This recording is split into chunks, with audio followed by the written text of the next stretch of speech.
Be'ezrat Hashem, alors on va déroger un peu à la règle de la paracha de la semaine parce que on approche de Pessah et qu'on voudrait comprendre un petit peu, il y a, on va dire, il y a un détail qui va traverser tout le Seder et qui va nous perturber, je pense intellectuellement, de façon très très forte. On va le voir ce soir, Be'ezrat Hashem.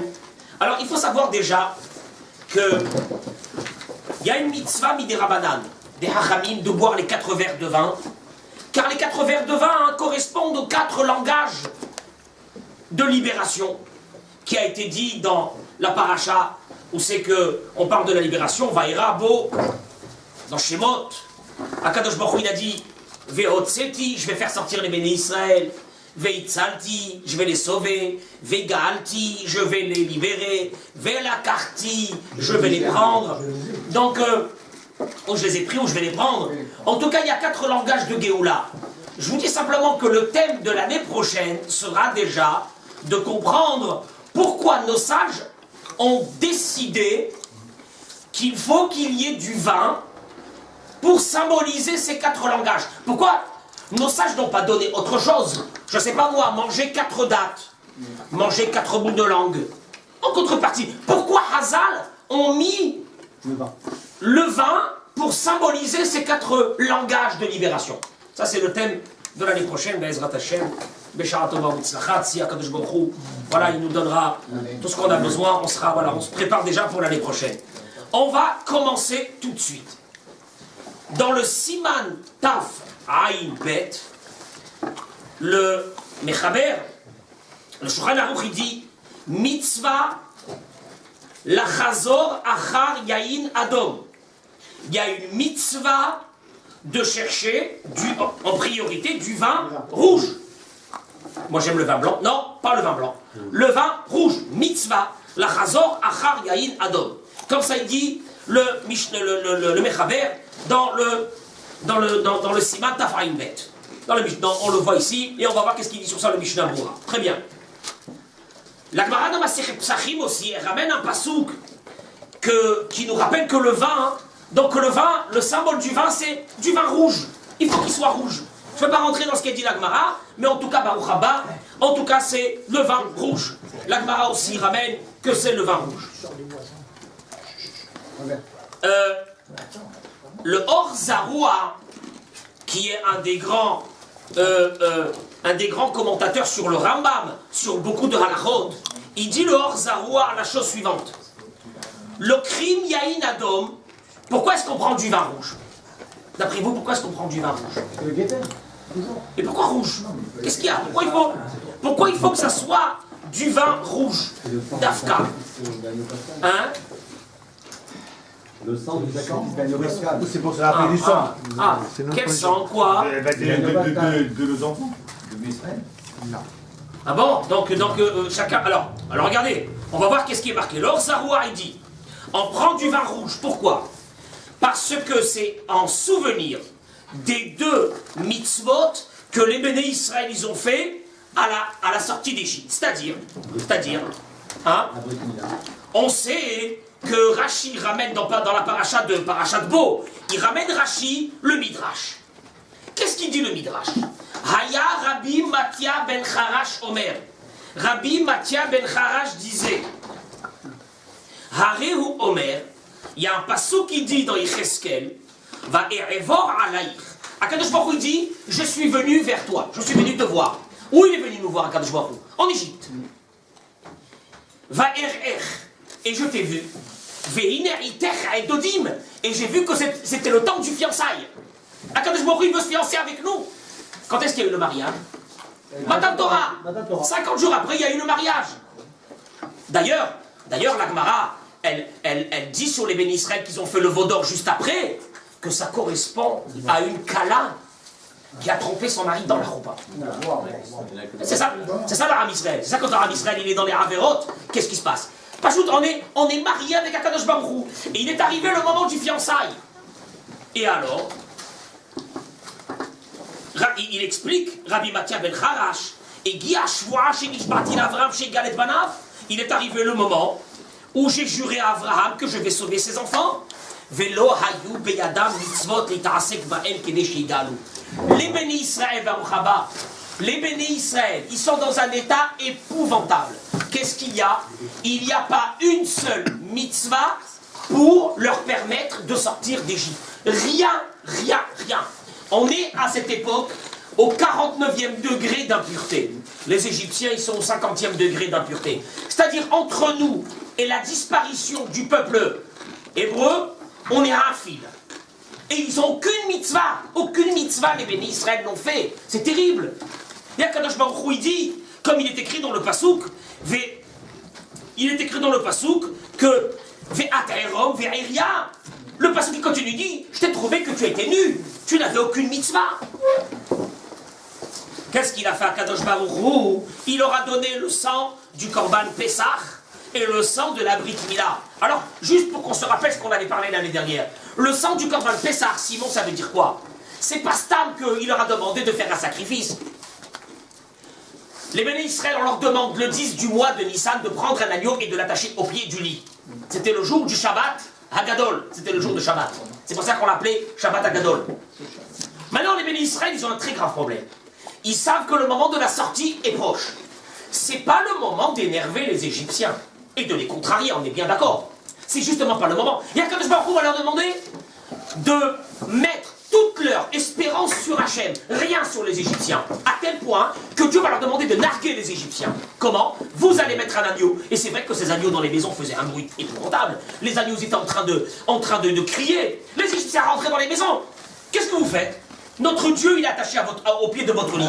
La réponse, dans 4 jours, on va l'égorger. C'est encore pire. Et voilà que le moment du Korban arrive, du sacrifice pascal arrive. Ok, fais-le discrètement. Non, Dieu il dit pas bouillir, pas le faire bouillir. Parce que bouillir, il n'y a pas d'odeur. Il faut le faire griller. Alors allez-vous. Vous avez vu à la Haïch en Israël, à la Haïch, c'est un nuage sur toutes les villes comme ça. Comme ça, Kadosh Baruch Hu demande, terrible. Donc il leur a donné cette mitzvah qui est la mitzvah de Dam Pessah. Et la mitzvah de Dam Mila, parce que les bénis Israël en Égypte n'ont pas fait la Brit Mila. Ils n'ont pas fait la Brit Mila en Égypte. Donc il leur a donné ces 200 à faire. Donc il dit le Orzaroua, quand tu vas prendre ton verre de vin le jour de... Quand tu vas prendre ton verre de vin au moment du Seder, et tu vas t'accouder, tu vas penser à quoi? On te demande de penser à quoi? On te demande de penser à la mitzvah, les 2 mitzvot libératrices qui ont été celui du sang du Korban Pessah et celui du sang de la Brit Mila qui était bien sûr de couleur rouge. On est bien d'accord? Et donc tu vas t'accouder, quel signe de libération, quel signe de puissance. Oh, d'ailleurs, sur ce même profil, il y a le prix Mégadim. Le prix Mégadim, il dit, un décisionnaire aussi, grand décisionnaire, il dit que la raison pourquoi on nous demande de prendre du vin rouge, parce que la première plaie, on va dire le début de la fin, est symbolisée par ce vin rouge, car la première plaie que les Égyptiens vont recevoir jusqu'à la finale, c'est quoi la première plaie? C'est celle du Nil qui est devenu du sang. Donc, encore une fois, on te demande de te rappeler, au moment où tu vas t'accouder, à ces 2 mitzvot d'un Pesach et d'un Mila, et on te demande aussi de te rappeler que quoi? Que la première plaie libératrice a été celle du sang. On est d'accord? Vient le Mishnah Broura, messieurs, et vous allez voir que tout le Seder, tout est son contraire. Des contradictions, on nous demande de se souvenir à chaque chose qu'on va faire dans le Seder, de quelque chose, et la contradiction de cette chose. Comment? Il dit le Mishnah Broura. Alors nous on est bien pour l'instant. Nous on est d'un Pessah, d'un Mila, Makadam, et on est accoudé en signe de quoi? De libération, Baruch Hashem. Et il dit le Mishnah Broura, la chose suivante. Yahin Adom.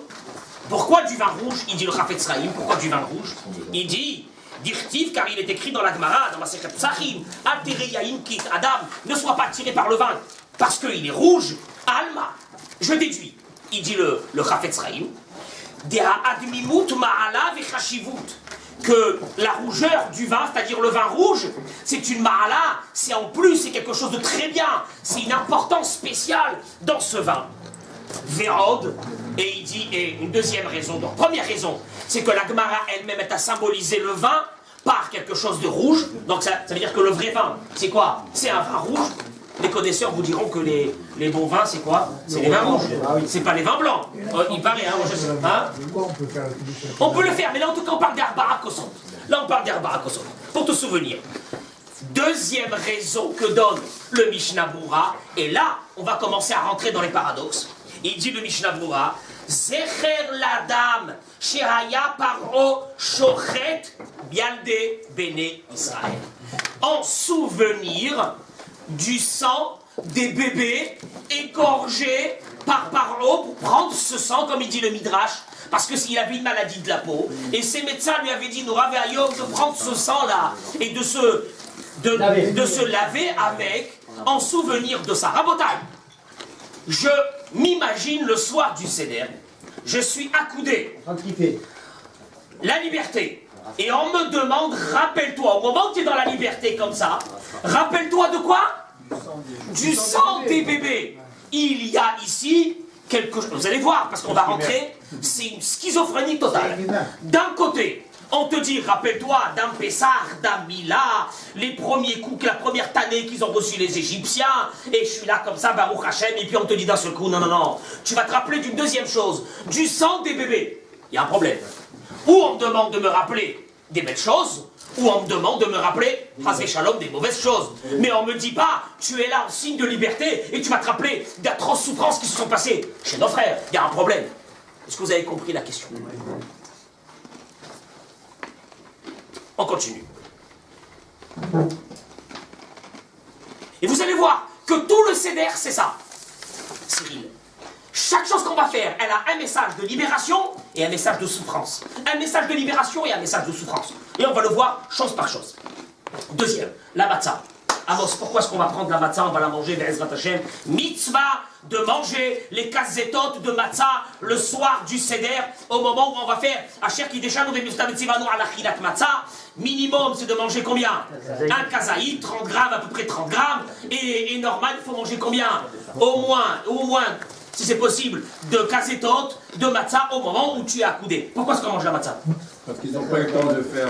Il a fait, il dit à Amos, ce que la Haggadah va nous dire, Simon, c'est quoi? Matzah zo she'anu ochlim, cette matzah que nous mangeons, al shuma, pourquoi? Parce que, al shelo hespik batsekam shelavotenu lachmitz, car la pâte, la pâte de nos pères n'a pas eu le temps de gonfler jusqu'à que Dieu s'est dévoilé à eux et les a libérés, comme il est écrit, Vayafot abatzek, qu'ils ont fait cuire la pâte, Asherotsu mimitzraim, qu'ils ont fait sortir d'Égypte, Rugot batzot, ils ont fait des galettes de matzah. Pourquoi? Kilo chametz, parce que il n'y a pas eu le temps de devenir quoi? Chametz. Pourquoi il n'y a pas eu le temps de lever? Pourquoi il n'y a pas eu le temps de lever? Kigourshu mimitzraim, car ils ont été chassés de l'Égypte. Velo yachlou litmamea, et ils n'ont pas pu donc attendre, etc. On est d'accord? Oui ou non? Bah oui. Ça te fait nous dire non, mais... Je répète, je suis là avec mon kazaï de matzah, mes deux kazetot, sans parler. Il faut les manger en combien de temps? Entre 4 minutes et Rav Ovadia Yosef, il dit, je crois, 7 minutes et demie. Ah oui, c'est du cas manger. Hein? C'est du cas manger. Alors, de s'asseoir, en souvenir de quoi? En souvenir d'une chose extraordinaire, la puissance de Dieu qui nous a libérés et qu'on n'a pas eu le temps de quoi? Que de faire gonfler notre pain. Combien de personnes en étaient? Combien on était de personnes à sortir? 600 000. 600 000, c'est ceux qui avaient entre 20 et 60 ans. 3 millions, 2 millions. D'après le Chafetz Chaim, plus de 3 millions de personnes. En combien de temps? En quelques heures. En moins de 18 minutes. Ah bah oui, c'est vrai. Puisque la matzah, il faut 18 minutes pour gonfler. Qui dit mieux? 3 millions d'esclaves en moins de 18 minutes. C'est beau. Quelle puissance d'Akadosh Baruch. Voilà, alors moi je suis là, et je suis en train de manger la matzah, et je pense à ça. C'est beau, oui ou non? Il vient le Shlach HaKadosh, et il pose une question. Comment tu peux dire que la matzah que nous mangeons, c'est pour symboliser justement cette puissance, et ce départ précipité de l'Égypte, et quelle force d'Akadosh Baruch Hu qu'il y a eu dans ça? alors que tu commences toi-même ta Haggadah par quoi? C'est le pain de misère qu'ont mangé nos pères en Égypte pendant les 210 ans. Pourquoi ils ont mangé de la matzah? Pourquoi ils ont mangé de la matzah, nos pères, pendant 210 ans? Il n'y avait pas de pain, il n'y avait rien. Parce que les Égyptiens ne leur donnaient que du pain, pardon, que de la matzah. Pourquoi que de la matzah? Il dit le midrash, parce que la matzah, elle s'accroche bien aux intestins, et il suffit de manger une fois par jour, et tu peux travailler 15 heures sans manger. Excusez-moi, Pessah, là, moi je plusieurs fois, on a faim toute la journée. Je sais pas si c'est la même. On a l'habitude de faire. Moi, elle me rassasie pas, moi. Viens à la mélo, tu vas manger. Je sais pas si c'est Baruch Haba. On a l'habitude du pain. Je sais pas si c'est la même. Je sais pas si c'est la même matzah. Je sais pas si c'est la même matzah. En tout cas, il te dit le Shlach Kadosh, je comprends pas. D'un côté, tu me dis que quand je suis accoudé, je dois penser à la puissance de la libération qui a duré 18 minutes, extraordinaire. Et d'un autre côté, tu me dis de penser à quoi? Que c'est le pain de misère qu'ont mangé nos pères pendant tout ce temps. Alors, regardez Rabotai, parce que ce qui est extraordinaire, c'est que nous on pose les paradoxes. Le Ramban, lui, il vient et il dit dans Parashat Re'eh, il dit le Ramban, il ramène le pasouk. Il est écrit dans le pasouk. Shiva'at yamim tochal alav matzot. On dit dans Parashat Re'eh, dans le Perek Tetzaï. Pendant 7 jours, tu vas manger le pain de misère. Pourquoi? Ki bechipazon yatzata me'eretz Mitzrayim. Précipitation. Avec précipitation, afin que tu te souviennes de la sortie d'Égypte toute ta vie. Il dit le Ramban, qui hiskir ba matzah shetiye lechem oni. Il nous a rappelé le verset que la matzah c'est un pain de misère. Et il nous a rappelé qu'on est sorti avec précipitation. Tirmoz, c'est pour faire une allusion. Lishne hadvarim. Le Ramban il te dit oui, la matzah elle symbolise 2 choses. Un paradoxe terrible. Je suis là en train de manger ma matzah. Et il te dit le Ramban, c'est ça? Tu manges ta matzah pour 2 choses. L'une, c'est quoi? C'est la libération. Et la deuxième, c'est quoi? Quelque part, la souffrance. Regardez le paradoxe. On est dans les deux. Et on est là en train de fêter les deux. Et on nous demande de penser aux deux. Il y a un problème. Et ce problème va aller en crescendo, de plus en plus. Alors, le Sforno, lui, il donne une indication. Le Sforno dans Parashat Va'era, il dit Lechem Roni. Pourquoi c'est un pain de misère? Il dit parce que pendant 210 ans, ils n'avaient pas le temps de faire gonfler leurs pattes. Parce qu'il y avait derrière eux des gens, des policiers qui les frappaient. Donc le type, il était chez lui à la maison le matin, le malheureux. Il veut faire son pain. Il n'a pas le temps de faire son pain. Parce que derrière lui, il y avait quelqu'un qui était en train de lui donner des coups. Il fallait qu'il prenne cette pâte-là et qu'il la mange. On est d'accord? Donc, la matzah qu'ils ont mangée venait de quoi? Justement de la souffrance qu'ils avaient. Et il dit le Sforno une chose extraordinaire. Mida keneged mida. Qu'au moment de la libération, ils n'auront pas le temps de faire gonfler aussi leur pain parce que les Égyptiens vont leur demander de partir. C'est beau. Mais le Sforno ne réagit pas à cette idée que le Shlach HaKadosh demande, mais qu'est-ce qui se passe? C'est quoi cette schizophrénie? On nous demande d'un côté de fêter donc la puissance de Dieu et de l'autre côté de se rappeler de la souffrance monstrueuse qu'ont eu nos pères en Égypte. Qu'est-ce qui se passe? Bon, chez la Rolam. Vous suivez? Jusque-là, c'est très bien. D'ailleurs, C'est la première fois que j'entends qu'on a mangé la matzah pendant 210 ans. Eh oui. Moi j'ai pensé qu'on l'a mangé un seul soir. Eh oui. Mais on le dit. C'est dans la Haggadah. Prenez la Haggadah en français. Voilà, c'est nos pères, ils ont mangé ça. Alors, tu symbolises quoi avec cette matzah-là? Tu symbolises quoi? Les deux, un il est contre l'autre. Qu'est-ce qui se passe? On te demande de penser à ça. Les deux, ces 2 idées pendant le soir du Seder. Qu'est-ce qui se passe? On continue.